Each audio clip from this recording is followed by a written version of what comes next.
All the world's a stage, and all the men and women merely players. They have their exits and their entrances, and one man in his time plays many parts. Here, if you have a beard, random men are going to always walk up to you and try to lick your beard. Ew, that's so disgusting. Oh. You're one of Mitten's kittens. Hold on. Oh, so I'm like, nope. Oh, well, you lost all your fleets. Oh, fuck. Not what we intended. Oh, God. What do we do? The Meta Show. What's up, everyone? Welcome back to the Meta Show. We have the Mittani and Warr Akini with us today, but the Mittani phoning in from the remote distance of Fiji, and by Fiji I mean the far regions out here, middle of nowhere. Yes, It's a tough life. It looks very hard. I've lived that life on the patio crew. But, the struggle is real. The struggle is real, my friends. But everyone, welcome back. Like I said, we do have Warr Akini here. Warr Akini is the leader of Many Love, and he is a long-standing member of Goonswarm Federation. We're going to get deep into Burn Amarr and also into some of the changes that we haven't got through, and further expand upon the Fleet Warp changes that I know you guys are all looking to hear more about. But just to kick us off, we're going to have Warr Akini tell us a little about himself, how he got into Eve and doing the suicide ganking. Well, wait a second. So, Many Love, that's an abbreviation that Indeed jerks it like is. us Thank know. you. Proper name. Thanks very much. Ministry of Love. He is a minister, in fact, the highest minister, senior minister of Ministry of Love, to spread love across New Eden. I like to claim the term chief minister, but that's fine with me. Hi, Chief I'm minister. Warr Akini. Yeah, whatever. What now? Actually, I wanted to call it Zero Squad back in the day, but I think I got overridden by somebody in this chat. It was Nystrik. Yeah. It was Nystrik. Definitely me. Yeah, no. No, I got into Eve 2007. I've been in Japan for a long time. Somebody I knew out here played Eve for a while. Said, hey, you lose all your stuff all the time. Hey, it's really fun, really risky. I said, it doesn't sound that much fun. I've been playing Asheron's Call for years at that point.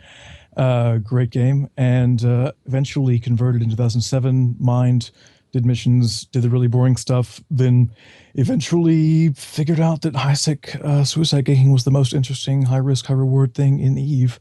So here I am now. It was the most interesting thing for me to do. Founded a group after Burn Jita, the original, back in 2012, and have been suicide ganking most every single day since 2012. Oh, That is the short version of that. Wow. Well, is suiciding ganking profitable? God, long story. It can be, but you're guaranteed nothing. Well, the only thing you are guaranteed, and one of the reasons why I'm very proud of Ministry of Love. It's actually one of my favorite organizations within Goonswarm. We started out a long time ago doing these ice interdictions and things. We got heavily into there was a group called Jihad Swarm way back in the day where we started out just with goons ganking mining barges in an organized way. That escalated to the infamous ice interdictions where we realized that we could do this in an even more organized way and completely manipulate the market. The one thing you are always guaranteed whenever you do suicide ganking is tears, which are usually more entertaining than just profit. I mean, profit and tears, A+, but you always are going to get at least a little bit of suffering. You are also very much guaranteed to lose your ships, and if you're doing high turnover, we in Telos is 100 million per ship, per fitted ship. You're guaranteed to lose quite a bit of cash, depending on how much you have in your pocket at the moment. Yeah. Well, getting a jump freighter debt. How many Teloses these days does it take to gank a jump freighter? I know that they constantly changing it a little bit. Minimum 8 and a 1.0 maximum. I think it's like 40, which you're not going to get very easily.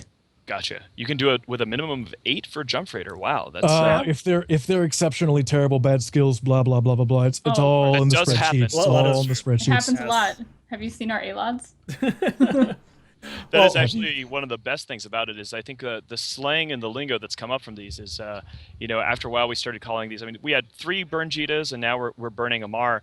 And, when you really get a good freighter kill, instead of just random collateral damage on industrials and just random haulers that you find that you blow up for the sake of it, it's amazing because they can be far more valuable than a supercarrier, a built supercarrier. So I think that Warr and the boys started calling them high-sec supers after a while, after the 5th or 6th 30 billion kill.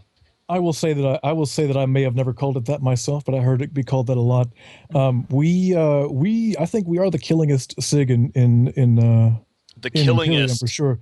We are. I'm fairly certain we are. We can kill 100 billion in a day and a trillion in a month. That's a Yeah. group of maybe 20, 40, 50, 60 active guys, maybe. I So, just need you to start eh. shouting about your ISK efficiency in a second. So. And your kill Yeah, death our ratio. kill wars Oh, are yeah, green. let me, Are they uh, green? One kill let for me go 40 look at my deaths stuff. every single time. No, But, we did a Newbie Tuesday 2 weeks ago. We did a Newbie Tuesday on suicide ganking, and we had quite a bit of people and a lot of interest. I think we had upwards like 300 people watching Newbie Tuesday for that, and then however many watched the YouTube recording. But the big thing about that was there was a lot of people in chat really angry about us teaching other people how to do the ganking. And we focused mainly on how to gank miners, and we did. How dare us? Yes. That's awful. People Look- don't like it. Here's the deal. Suicide ganking is a crime.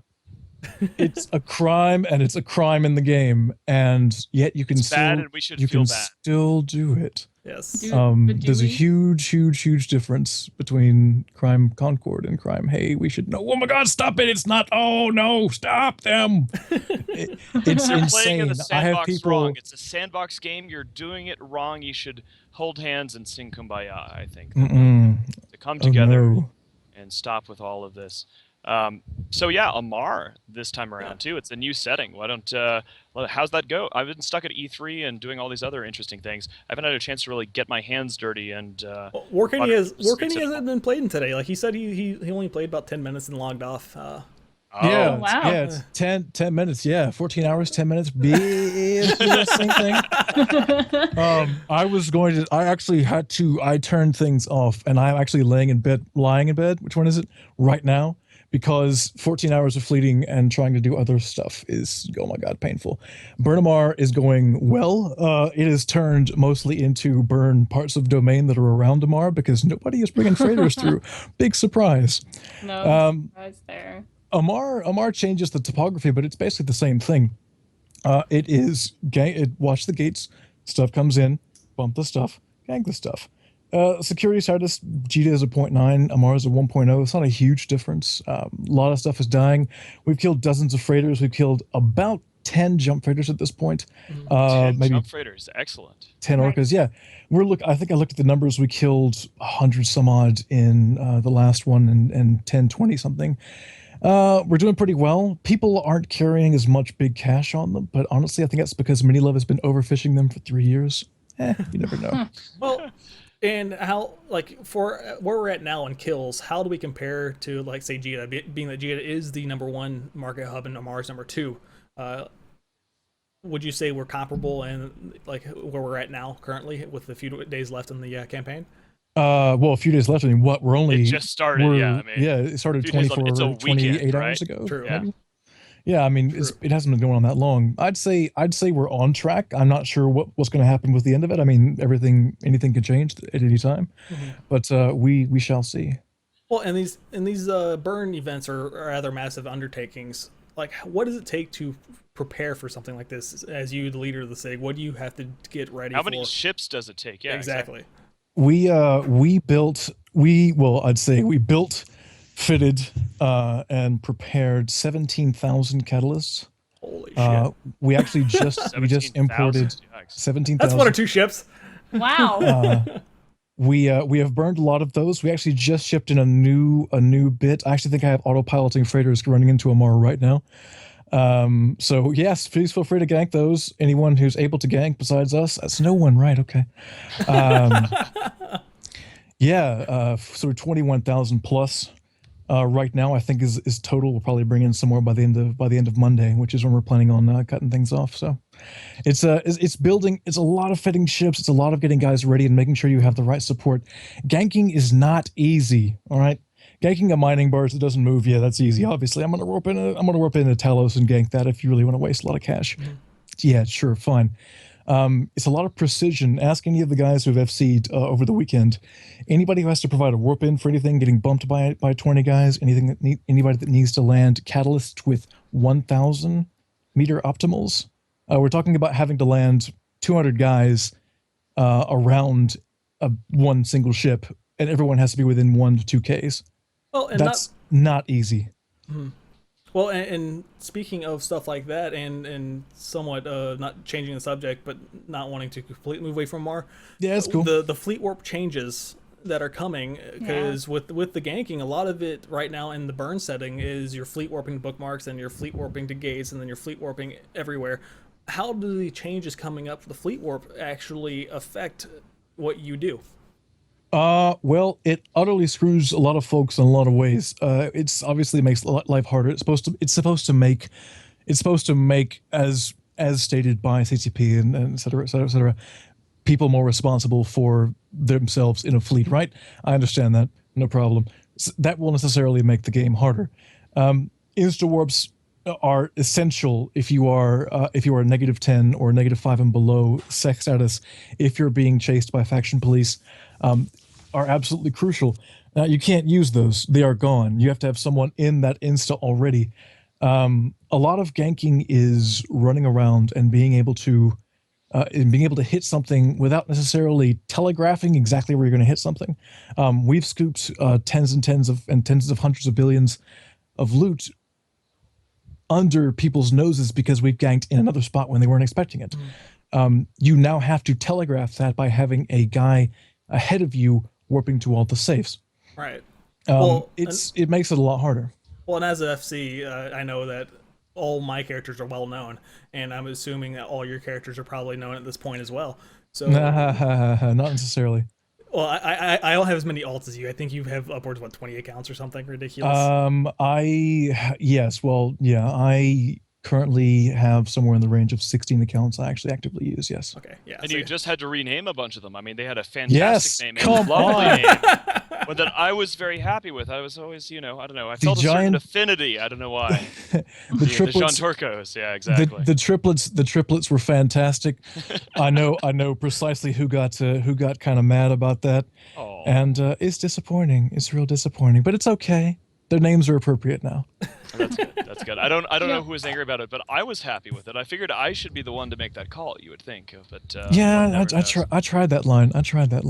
Alas, Speaking of the fleet warp changes, I don't know if you guys saw it, but CCP Lyric and Inspector Fleet had a Q&A about kind of what's going on with the fleet warp changes and kind of their differing thoughts on all of it and whatnot. There's a lot of unhappy people after that was posted. Well, yeah, the Q&A, because people were asking, what about small fleets who can spare who can't spare the members and act as a warp beacon, and the answer was, well, sucks to be them. Was kind of the answer, which is really that's. I mean, that wasn't. I mean, not word for word, of course, but the essential answer was, well, I mean. Well, can I just kind of point out something here, and I'm sure it's been said before. I don't read Evo forums. Too busy actually killing stuff. Oh, of course. The lobbying game sucks, but has it not been considered? Drone assist got nerfed down to what? You can only really drone assist squad by squad. Is that right? Yeah. 50, Basically, I think 50 drones per person. 50, so 10 times 5, 50, right? Yeah. So that was a hugely used, but not even as widely used as Fleet Warp. Fleet Warp is used by everyone. Right. Why nail it down? Why nail it down so tightly without even leaving in Squad Warp? Yeah, I'm not saying. About, yeah, like some of the answers are like, to give more people roles in fleets. We were talking about make fleets more responsible for themselves. But I mean, most people have alts. Like you have a million alts, so I imagine, giving more people roles in fleets is the equivalent of giving all your alts roles in the fleet and just having your alts do all that. They talked about giving sniper fleets an advantage. Well, the problem is their view on it is really, really flawed, because sniper fleets aren't coming back. Like, there's no reason that sniper fleets will ever come back. You'll have with the current way the changes are, you're gonna have slip repeats en masse, which they're going to be the most overpowered thing. Which they already said they addressed that. They're like, well, what happens when slip repeats are OP? I mean, they're already really good, so they're just going to get better, right? Well, we'll just pull out the nerf that. Yeah, they said they'll nerf it as they get to that point, which means like the Ishtar, you're going to have to wait 2 years before they get nerfed. Let's get Mittani started on Ishtar, so I don't. I'm pointedly, we're partying out here in San Diego, so I don't want to get on the Ishtar rant. I don't know. The thing about it is, a lot of times there are these core mechanics, and I think this is the thing that Warr is pointing out, that there are many levels of nuance that you could use to get the effect that you'd like to have. Like, you could change it such that fleet warps work in general for like PvE encounters, for anomalies, for this, that, the other thing, but it's better to ascribe changes in a narrow way. And what's unusual is the dichotomy here, big words, oh my god, between... Everyone freak out. I know, shocking. The dichotomy between how they're handling things with ships, where they're saying, we want to have this very thin band style of slowly shaving a ship down, like the Ishtars. We're not going to hit with a nerf bat. We're going to be very careful and tune. And the player base is generally saying that they've been overcautious with that. And then you have a situation which is a major mechanics change, Fleet Warp, where it's like, okay, well, they're balancing ships with this tune, iterate, small changes, very slow glacial pace, and they're just taking Fleet Warp and going... Yeah, this is dramatic. It's like, it's so confusing, and it's so like what they're trying to do just doesn't make sense, because they're like, oh, and I mean, we've talked about this for days and weeks now. Oh, but don't really change the Ishtar too much. Don't change the Ishtar too much. We have 2% changes at a time, but Fleet Warp... Well, please don't forget here. Hang on, sorry. Don't forget that CCP changed from having one release, one major change every X number of months versus, hey, now we're doing iterations. Now we're doing month by month. Which is great, and it gives them the opportunity to do those small fine-tuning things, but I tend to agree with Mittani, which is weird for me, but I agree with Mittani where the Ishtars are like, it's slow, and which that is a very tiny it's a little change. Too slow, it's a little too tiny, and you need to be a little bit more proactive, and other Fleet Warp, and just punch it into the ground for what? What? Well, and what were you going into, Warr? What was I saying? No, I was saying this Fleet Warp change, like Mittens was saying, the Fleet Warp change does smack a lot more of the, hey, every 6 months, let's just nerf something into the ground, and you have no idea what it's going to be. It's very old school CCP, which is very unusual. It really is. It really is. I wonder who it came from exactly. Well, I mean, it's you can't really tell because they have quite a number of game designers that you don't actually see, so a lot of times the public face on it isn't the one actually pushing the changes. So we can be mad at Fozzie. That's a really unfortunate thing for the dev in question. Like, if you get stuck, I remember hearing like some of the changes back in the day where like a dev, and I forget the name of the guy in question, ended up getting just pilloried across the community because he drew the short straw and had to post a dev blog for a change that he wasn't really responsible for. It was a really unpopular one, and it was just it's really not. I would not be at all surprised that's what's happening here again. I would not be surprised at all.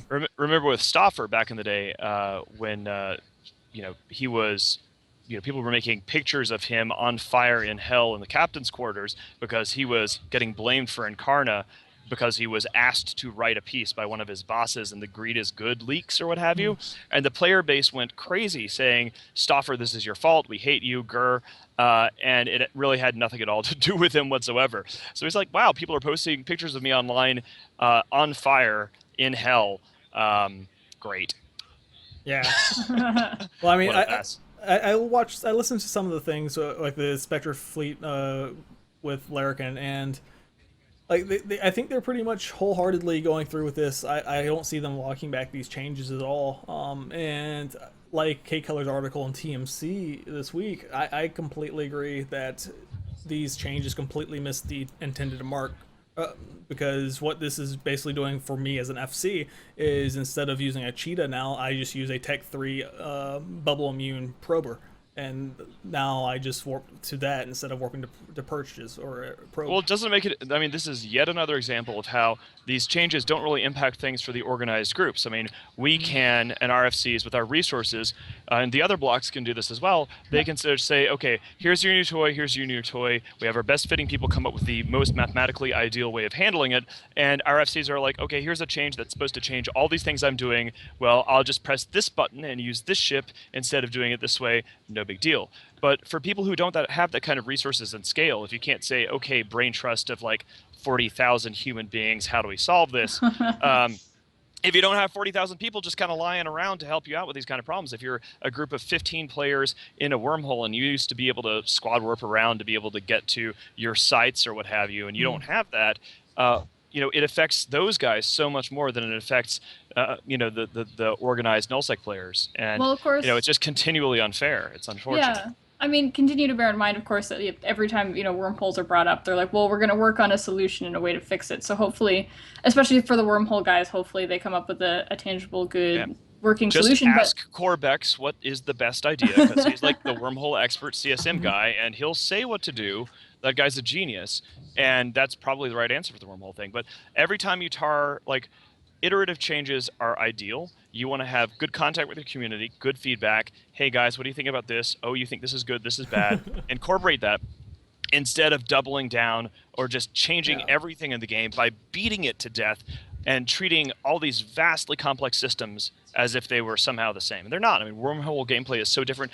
How does this affect incursions? We don't even know. How does this affect... I mean, I'm sure the incursion people are furious about this as well. Maybe. All the incursion beacons are all publicly workable as opposed to wormhole stuff. Gotcha. Okay.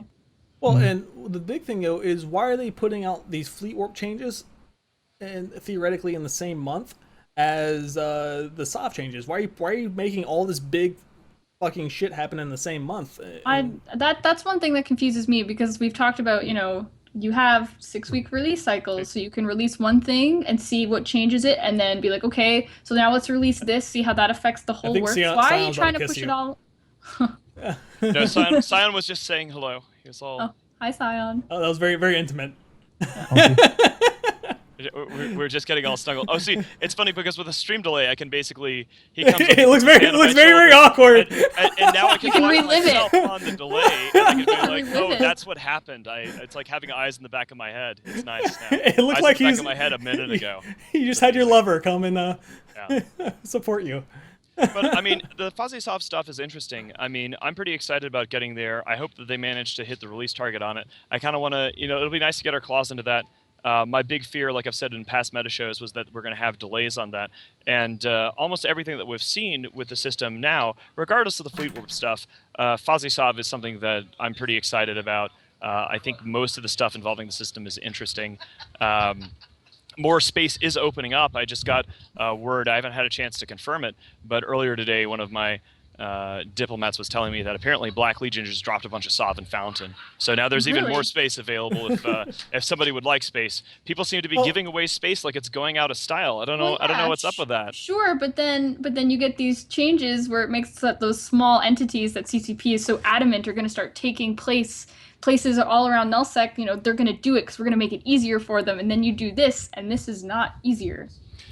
We'll see how it goes. I mean, the thing is, well, wait a second. Are they actually saying that they're implementing the fleet warp changes on this release in the first week of July? Aegis will have that. I have nothing to say about that on live stream. Yeah, surprise! We're announcing these fleet warp changes. Oh, and by the way, they're coming in the next patch. Hope this helps. With Phoebe and the changes with Fozzie Sov, there was this very careful, like, we're going to talk to everybody. And if you think about it from a practical perspective, they had months and months of feedback and discussion with the community regarding Fozzie Sov, which was good. I mean, there's changes that were made. That's why I'm pretty happy with what I see. Excited for but it. if you're going to have a thing that, technically speaking, affects more players directly than even Sov, because, I mean, fleet warp changes affects everyone who plays anything other than solo in the game, low sec, null sec, wormhole, whatever, you would think that there would be more of a feedback pathway than this is getting implemented in 2 weeks. Hope you guys like it. Yeah. Well, I mean, that's interesting. That's a thing. All right. And as we get closer and closer to that release date, we'll have to kind of brace ourselves and see what's going to happen with it. If they will walk it back and give it more time, or if they're just going to say, or give everyone the finger and say, deal with it. I hope they push it back because you would like to have the dev teams focusing primarily on the Fozzie Sov changes to make sure that gets in there. Which that's actually hits a week after the official release, right? Like the official is supposed to be like July 7th-ish, something like that. Yeah. I'm not sure the exact date. First week of July, and then I know that Fozzie Sov is supposedly going to be hitting on July 14th. Yeah. So that's going to be interesting. And they're doing duality testing right now, where it's alliances versus alliance. But the problem with that right now is all the alliances they're fielding stuff that you wouldn't actually see in Eve. Like CC testing is sort of useless like that because it's like playing poker with free chips, right? Like you play a game of poker with no actual stakes. The psychology, the way that people behave is completely irrelevant to an actual game of poker. Well, and the fleets you see on Duality right now for these tests is you're seeing full fleets of like Alliance tournament ships, which are 100 billion cruisers, and you're having fleets of them. And Fleets of Alliance. Well, I mean, I guess in that case, people just want to play with the Alliance tournament ships, Well, which right. I can't blame them. That's fun, but that doesn't really help us test anything about how Right. it's actually going Yeah, to work. practical implementations. Well, we'll get our apply. testing teams on there. I mean, I know that we have. I know that FCON and a bunch of other Imperium organizations have been setting up groups on Duality, so we'll get on there and kick the tires. But the Fleet Warp stuff, that's quick. Yeah, Tarkinius messaged me yesterday to see if we could get more people on there to help, and and with Amarr going on, I told him after that we could send some bodies and get some real testing done. Yeah, this my weekend, son. I don't know what you're talking about. Yeah. No, I'm curious. Actually, getting back to Amarr, one of the things that we're kind of excited about, just total subject change, but we do have Warr Akini here with us. Hi. I'm really curious to see in terms of the damage numbers. So the way that burns typically work, I want to give some props here to Warr because what he managed to do from a metagame perspective, and I didn't tell him to do this. This is completely something that he came up with, and it was one of the most hilarious things that I have seen in even a long time, and that's saying something. So we do a burn every year, thereabouts. We've done 3 burn Jitas, and we decide that we're going to be putting the true Emperor, Maximilian Singularity the Sixth, first of his name, on the throne of Amarr because the Empress is bad because of reasons. And he's in the chat That's today as well. roleplay. He is indeed Maximilian Singularity, the Sixth, first of his name. I bow yet again unto you, our true emperor. I cannot wait to exactly. So we take this very seriously now. Seriously.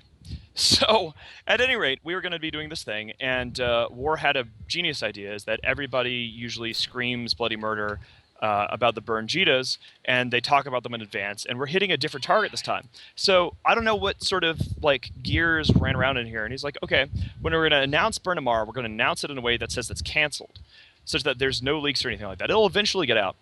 And so he writes the mega thread to announce how we're going to be doing Burn Amarr and everything that we're going to be doing. And the broadcast that he sends across all of Imperium comms for the next couple of days is, we're very sorry, guys, the Goonswarm finance team, which of course are the best financiers in EVE. Burn Jita has actually always been about money and not about tiers at all. And we did the math, and it just turns out that it's just not worth doing it in this environment. That was so funny. We're very sad. The finance team is written this thread where we're reporting for you to see why Burn Amarr is canceled. And the title of the thread is Burn Amarr is canceled. You click on the thread, and it's like, ha ha ha, no, it's not, you idiots, get ready, right? And it has all the normal stuff.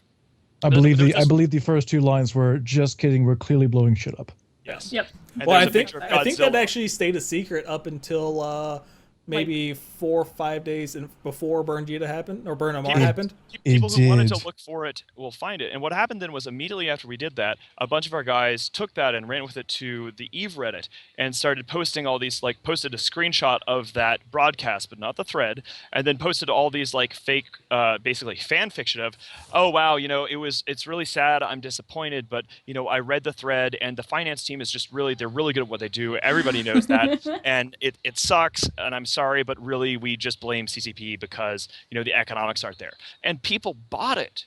Like, there was enough of a collective bit of role playing. We're practicing for all of this, as you could just say, sort of our role playing prep. And so yeah, ready. yeah, we're getting ready for Providence by burning Amarr, and role playing like it was canceled. And so I'm curious to see, Amarr and Jita are apples and oranges. They're different trade hubs, and Jita has so much more traffic, so many high-value targets. The transit is entirely different. I mean, Exactly. the way ships move through Amarr is entirely different from Jita. And the other thing about it is, every burn Jita previously, Warr, as a point of pride with the ministry and leading all of these things, would beat the ISK total of damage every year. So the first burn Jita, we killed 700 billion plus ISK. I don't know the exact numbers, but every year it's been beaten. And Something like 500. So it's like 510, 550, 590, or some crap like that. Yeah. So it keeps going up, even though it's, old hat, burns happen now.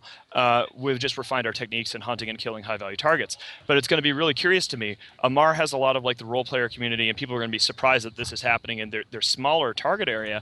But I'm really going to be eager to see the damage numbers. If we get anywhere close to the Jita damage numbers in a target area where there's just not that much ISK to blow up, Right. I'm going to be very impressed. Yeah. Well, we'll see. Well, and not to cut in one of you guys, I just want to make sure I give a shout out to Sheikend for his 8 months of subscriptions. Everyone make sure we give him a TMC TV lick in the chat for that. A lick. Thanks for the support there, buddy. But yeah, because I remember the first burn Jita wasn't done by Many Love because Many Love wasn't a thing yet. Many Love Right, we didn't hadn't even created- exist. We Exactly. were It was a inspired by gleam the in my original eye. Burn Jita. Well, it's crazy because if you go look at the Burn Jita 1 stats compared to the Burn Jita 2, there's such a huge leap in it because it was finally like properly organized the second time around when Warr Akini took it over, and it was just absurd. And the Burn Jitas, I mean, the second Burn Jita was still financed by the Alliance. I think this one we supplied everything ourselves. Oh, nice. And we don't actually. And look, the money. Everyone seems to think that we're all about the profit. Yes, we have made tons of money. We've paid people in the ministry tons of money. Doesn't make a damn bit of difference. And when it comes to a burn, does not make a damn bit of difference. Yeah. We could buy 20 burns worth of catalysts right now. Doesn't matter. No, the math has been done, and it's essentially a vulgar display of power. We rarely get into high sec in an organized way, and these are the kind of events that there is so much nuance to them, so much preparation that only an organization like the Ministry can manage to pull off, like bringing 15,000 fitted destroyers ready, all of the nuance, all of the planning. It's fascinating to see in action, and you just don't really see that level of organization brought to high sec on the regular because it just doesn't support that. On that note, I'd like to give a quick shout out to myself to my dear friends in Code Alliance. We have organized with them for them to also be burning Uedama at the same time, mostly in USTZ, late US, early AU, mid AU, downtime-ish. And it has been fantastic. These guys will also kill something like 1 trillion in a month when we're working together. Wow. And they have been knocking people out of the park. If you can knock a person out of the park, if that's a thing that you can do. I think combined, the numbers are going to be insane. I think that the thing about all this that strikes me as funny is the lessons of psychology, like macro level psychology that people see in EVE, which is one of the main reasons why I play it. Whenever we do a burn, one of the questions that people ask, and you see this on the forums and in discussions for those who are people who aren't participating in it directly are always wondering, why are these people getting ganked? Why are they autopiloting freighters? How could they be so dumb? How could anyone be such an idiot as to put all of their stuff in one freighter and then lose it all during an event that's so widely publicized? And, it's interesting. We are here. If you're in the audience, you're chatting, you're watching a show about EVE. And there are so many people out there who do not look at news sites. They don't participate in the community. They just play completely in this tunnel vision vacuum. And it's kind of like people living under rocks. And normally speaking, you don't encounter these. It's like we live in different worlds, different communities. And then whenever there's a burn, it's fascinating because these people are there and we sort of turn the rock over, discover them, and shoot them. And then they come to the forums, usually for the first time, and go, this happened. How did this happen? This happened without warning. Suicide ganking is awful. CCB, how could you let this happen? And everybody else is like, dude, you didn't get the memo. How could you not know? And I see it played out over and over again, and it still amuses the hell out of me. I mean, it's great. There's been a massive discrepancy in EVE for a long time between the social, the really super social, which is the big blocks, etc., the big high sec groups, some of them, and the folks who just say, I'm just playing the game, man. Yeah, I mean, some people are happy with. I just want to mine my planets with my PI or run my missions, and that's it. I just don't want to be bothered, stuff like that. And then you have some asshole like Warr Akini come and piss in their Cheerios. And the thing is, I used to be that guy. I used to be that guy. I used to sit around, mining stuff and looking at a planet nearby and being like, "What's that bubble over there?" I'd be like, "Oh, it's a planet." Okay. That happened once, but I mean, you advance. No, absolutely. One does grow. It is one of those things where whenever we get to do this, people will convince themselves that EVE is safe, and that's one of the things that even the fact that there are people in high sec is never safe. High sec is actually one of the most dangerous areas in the game, because you don't know what the rules are necessarily. There's kill rights, there's all these sorts of things. People can gank you, but there's the illusion of safety. When you go out to low sec and you go out to null sec, everybody knows that it's Somalia in space, right? And it still amazes me that there are people who play EVE who are genuinely convinced that they're in a newbie zone in World of Warcraft and that nothing can touch them. Even when there's people get suicide ganked around them. If you're on a gate through a major trade hub, even when there's not a burn, that happens. Did we start early this year? If you're carrying 30 billion, I will get you on that gate. Yeah. Don't worry about that. Exactly. A lot of times we'll announce a burn and we'll say that we're going to do it starting on Friday, but because Warr lives in Tokyo, in that area, he's in Moontime, and our guys usually like to sort of jump the gun because you can just go out there and start murdering. A lot of times in the last few years, Burn Jita would begin on a Friday officially. The Chaos would begin on a Thursday just because why not? Let's start blowing things up. And people would be upset even about that. They would say, well, you're coming here to blow up our stuff. You're coming here to destroy a trade hub. You're early. You told us you'd start on Friday. You started on Thursday. You're not supposed to kill me on a Thursday. How I should be dishonorable safe. of you. How awful of you. You lied to us, Goonswarm. How could you? So I see that. I'm like, That's funny. I got, wow, okay, Man. sure. Well, shout out to Mythic Myth for his 8 months of sub as well. Thank you guys so much for your support. Thanks, Make sure Mythic. he gets a emote spam in chat. Emote spam. Yes, TMC TV lick spam. Best kind of spam. Hey guys, we're starting to narrow down on time here.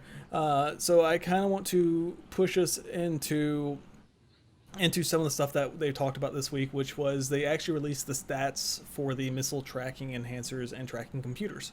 Oh, really? Yes. I was stuck at E3. I was in kind of like a hole that entire time, so I'm eager to hear Getting about it. interviewed, being space famous, you know. It happens. It happens. I wore Typical I wore Mittani things. You know. multiple shades of red. I mean, I was there for a week, and so I had to bring all of the red shirts just to have a little variety. Well, and one of the big things is people have already changed their EFT files and PIFA files to kind of play around with the settings. And it's looking like missile doctrines might actually be able to make a comeback. The one big barrier still is firewalling, because they haven't released anything saying that they're like any dev blogs, anything saying they're actually going to increase the missile. I thought HP. they hinted that they were going to do that, but it hasn't actually. I think they hinted it in the 07 show, but they whenever they released all these missile changes, the missile changes dev blog, they did not actually say anything about missile HP, which means they can still get firewalled very easily. Okay. So there'll be some testing, and you're going to see a lot of people playing around with missile fleets probably once these missile TEs and TCs get released, and it's going to be trial and error.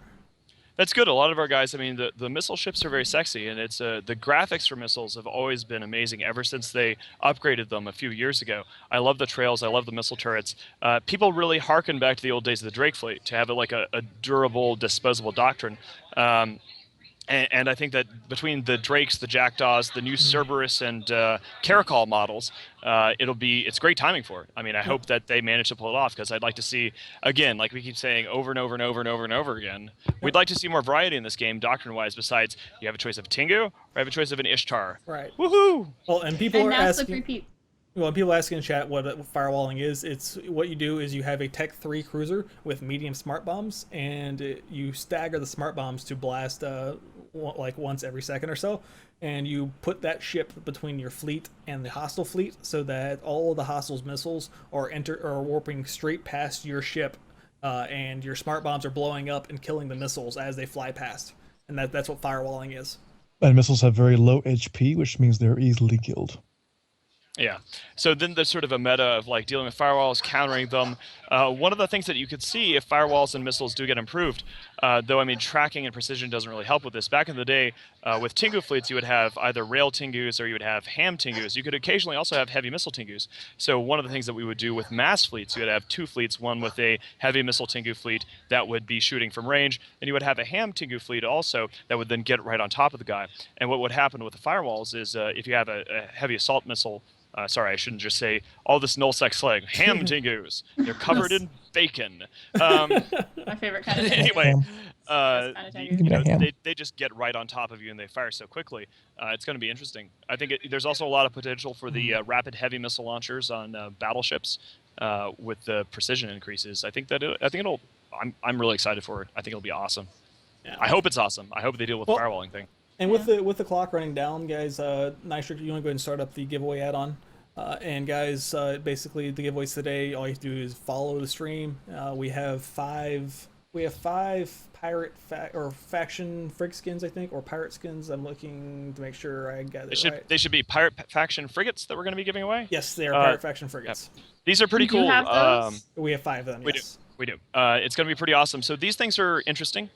You could only really get them at conventions, and CCP has been kind enough to begin sponsoring a lot of community and media sites to give back to the community. We always like to make it rain on the boys. It doesn't matter if you're with the Imperium, if you're a TMC user, if you hate our guts. It doesn't matter. The Pirate Faction thing, the way it works is you get a code, and you get a choice of 5 ships that you can pick from that one code. And they're rookie ships, but they're awesome. So, like, instead of a Velator, you can get the Violator. And they actually have really good PvP stats, too. And they're worth quite a bit. They're like 200 mil pop. That's true, they are. They look really cool when they got released. I've never seen one, but they look really cool. They've got good skins, so instead of having just a regular old Ibis, there's a Garista's version of the Ibis, the name of which escapes me. But so it's got all the Garistas, the skin for it, different stats. It's just a really neat niche in terms of frigate gameplay. I think that these are... I mean, I would like to see these things released more to the community and people using them more in like faction warfare, because I really like small frigate. Frigates fights are just awesome all the way around. Always been a big frigate kind of guy. All right, so guys, to be able to get into this, all you have to do is follow the stream, and we'll do the rolls over the next 10 minutes. We'll do the rolls, and if you win, you just message the channel and give us your in-game character name and what you won, and so that we can make sure we send it to you. Yeah, make sure you're also typing in chat, otherwise. Yeah, if you don't type in chat, if you don't follow the channel, you cannot receive this, but people have been typing the entire time, so as long as you said something in the show, you are good to go. It does reset every 15 minutes. You do have to be careful of that. That's one thing I found out the other day, so make sure you've been active in the last 15 minutes. I gave away one of my Orthruses today, which is a Billion-esque Orthrus, completely fit. And wow. I gave it today, and the first person who won it wasn't following, so I had to re-roll it. So make sure you guys follow the chat. Following is easy. It costs you nothing. So one of the things, I mean, we can take some questions from the users as well. If people want to start doing some Q&A action. I think that some people have questions about our opinions on Fozzie Sov and some of these other upcoming changes. Yes. Someone did say something in chat a while ago. I'm not sure how true this is. Apparently, CCP Larrikin recently got quoted saying that he would like to see fleet anchoring taken out of the game entirely, specifically pointing out orbiting. So, any comments on that possibility? That would make logistics more difficult. I mean, in terms of logistics anchoring, that's kind of like a thing. People also anchor up on FCs. I mean, Laz is probably in the best position to speak about that. Yeah, well, if you remove orbiting from the game, you're basically wrecking everyone that tries to solo PvP and tacklers and all that type of thing, because a lot of people do use the automatic orbiting. You get into a fight and you orbit, so how are you going to stop people from anchoring? Anchoring is orbiting. Right. All it is orbiting. So, how do you stop that? Well, you can't stop that without saying, oh, well, without all you guys orbiting for everybody in the same way that you remove fleet warping. Exactly. So unless you're going to say, all you guys who I know you just started playing this game, but I hope you can learn quickly how to manually orbit. Yeah, Brenda says the specifics is I don't know. I haven't seen orbit anything. And keep at range. Six page put it into chat. And I haven't seen this anywhere. So, all right. Well, if you have a link for it, I'd like to have a link for it. Really fast. 6 page. Get back to bumping, please. Thank you. Why are you in chat? Go do things. Seriously, my God. It's going to be kind of entertaining. I think. I don't know. I think we're going to be sitting back and just sort of watching Amarr catch on fire. I'm looking forward to the Providence campaign. It's not really a campaign as much as it is a crusade of truth and justice and role-playing and reasons. We're going to be, as soon as Fozzie Sov hits, a lot of us are going to be heading to Providence after Burn Amarr, which is where Jamil Sarum, the false empress, lives. And we're going to be doing our level best to install Maximilian Singularity, the sixth, first of his name, as the true emperor. And part of that is, we don't want a glass Providence. We're going to go there. We basically just want everyone who is there to accept, to bend the knee, just as I did, and kiss the ring of the true emperor and acknowledge Maximilian Singularity, the sixth, first of his name, for who and what he is. And we'll shoot everybody there until they do that. And fingers crossed that patch does not get pushed back further, because everyone here in nullsec is fucking waiting with bated breath for this patch to release. And I was on Duality yesterday with FCon, and I was seeing everything going on, and it's really, really interesting, actually, and I'm really actually intrigued a lot more than I was before actually getting on Duality. So if you haven't got on Duality to help test those Entosis links, you should. It's going to really shake things up, and that's what Eve really needs right now. Absolutely. Somebody's asking a question about how do we feel about CCP hiring a new art director. Who is the new art director? This is news to me. I've been in a gaming media, gaming corporate stuff. I was more corporate than media this time, I'm afraid to say, running around E3 for the last week. So I missed a new art director. Did they actually hire a new director, or is it Yes. suggesting that they It was announced that in a devlog that they hired a new art director. Interesting. Yes. Okay, well, I'll have to look into that. There was mostly a focus in terms of, I guess I should touch on E3 briefly. There's mostly a focus there this year on VR stuff from CCP. They Valkyrie was being shown in a lot of booths associated with big VR manufacturers. They didn't have a booth themselves this year, and there were there's a lot of VR excitement this year in E3. Actually, away from the show site, there's a lot of like meetings and business stuff taking place in West Hollywood. And before that, there was this big VR conference in Taipei in Taiwan that had a lot of bigwigs out there. So there's a lot of moving and shaking in the games industry right now, and it's sort of this feeling that there's a moment, I think, of just the like the transition from CD players to MP3s or Walkman to CDs and all this. Like everything's going to be changed. We're going to be in VR land.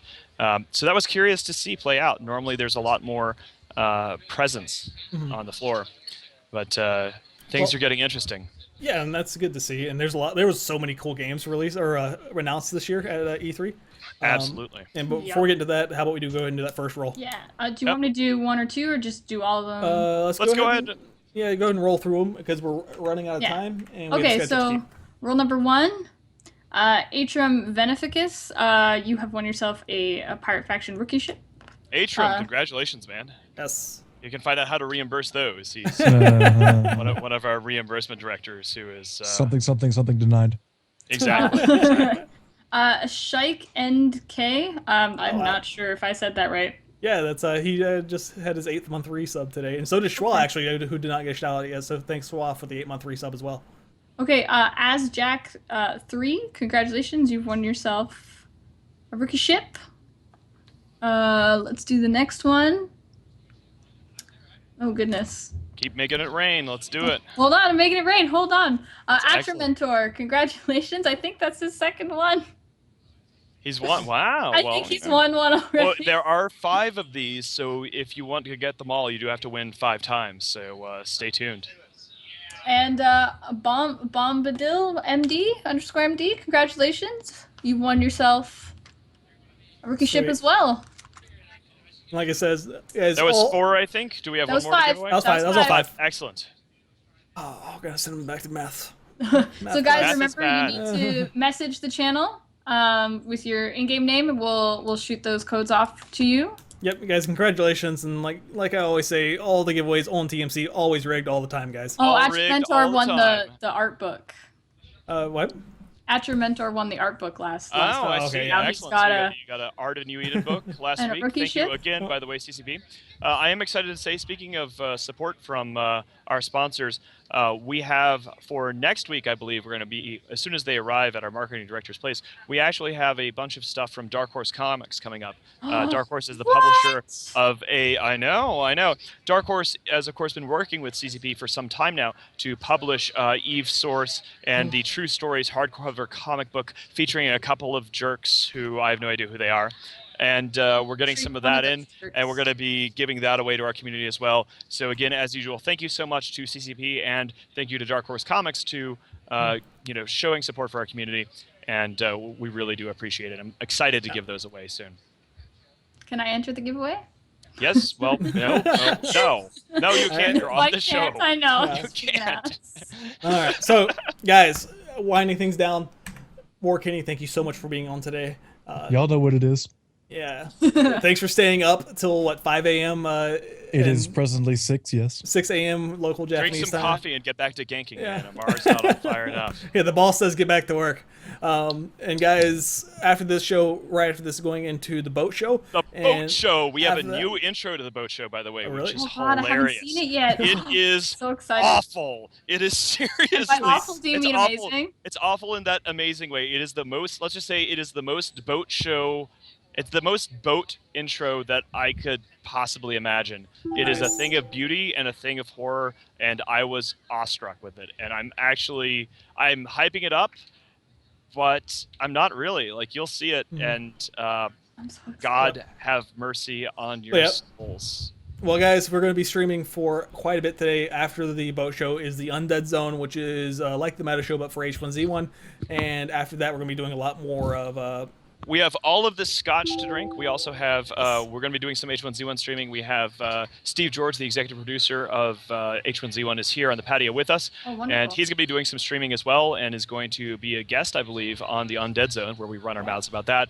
And then it's just going to descend into chaos as more scotch and other Californian entertainments break out. And the night is young. It's not even the night. It's 2 p.m. local here. So we have at least 10 hours of hard partying ahead of us, and we're going to be streaming pretty much the entire time. Yes. So with that, guys, we're tuning out and stay around for the boat show. It is bound to be a catastrophe. It is. I gotta. Yeah, it's gonna be amazing. All right. Later, guys. Bye, everyone. Mhm.